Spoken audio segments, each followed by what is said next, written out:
Hey guys, so today I was going through some of my vinyl supplies and I realized that I had some faux leather that I got from HTS. So I wanted to show you some small projects you could do, and in this case today we're going to make a small key fob. I've already pre-cut out some pieces, but with this faux leather, some of the nice things about it is you can use your scissors, or you can break out your paper cutter, or if you're not great at cutting straight lines, you can use your Cricut or you can use your Cameo. And some of the supplies you'll need, of course, your faux leather from Heat Transfer Source, some clips. They come in brass, silver, a bronze finish, and I got these off of Amazon. And you'll need your crimper. I'm going to work on a design, and in this design I'm just going to make a cute key fob for my husband. He is an Ohio State fan, so let me see if you can see this a little better. Oops.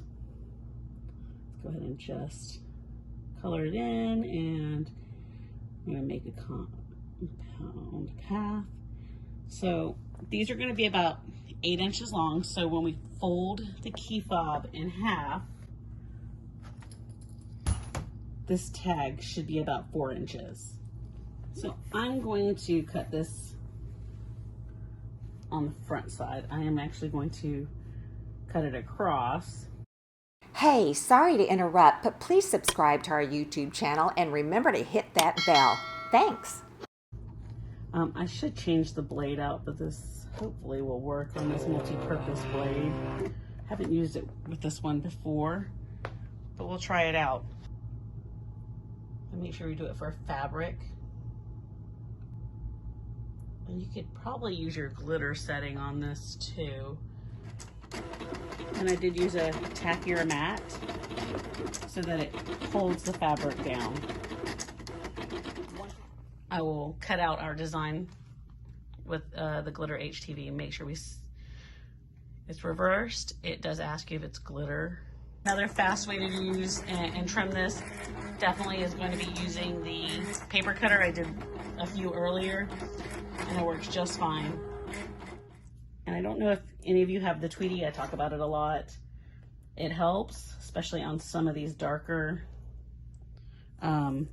pieces of HTV that you're working with, or any other darker vinyls. Actually, even some of the lighter ones, when the background blends. The nice thing about HTS's glitter, though, it peels pretty easily. So again, we're gonna fold this in half. And remember, you wanna give yourself some space here because this is where your clamp is gonna go. So I wanna pull this back just a little bit. So that'll give me a little bit more room on that end. We're gonna go ahead and press this. I have it at 315, and ignore the seconds if you see it on here. We're only gonna do it for a short press to make sure it sticks. We did about 10 seconds. Probably didn't need that long. And we're gonna go ahead and just cool this down a little bit. And we're going to peel this off our faux leather, and it stayed nicely. Now you could also take a piece of HTV and put it across the back if you wanted that to have a different color, and maybe just cut out a piece. I'm not going to use glitter, just going to use a regular piece of HTV.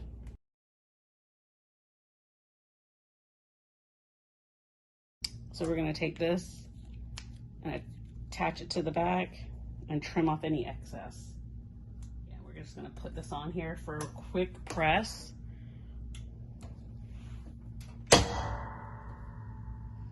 And give it about 10 seconds.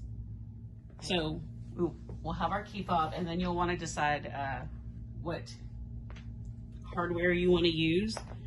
And I think on this one, I'm trying to figure out, maybe we'll go with a darker, or let's go with a darker one. Now, if you notice, here it has little claws that will grip into the key fob, and it will hold in the back. You can add tassels to this. You can add anything you want to it. So we'll go ahead and get our crimping tool. We'll place our hardware inside the crimping tool, and then we want to make sure this is lined up. Now you could glue this together, hot glue it, a little dab of hot glue, or you could turn around and put tape on here, but you'll just want to slowly make sure this is on here.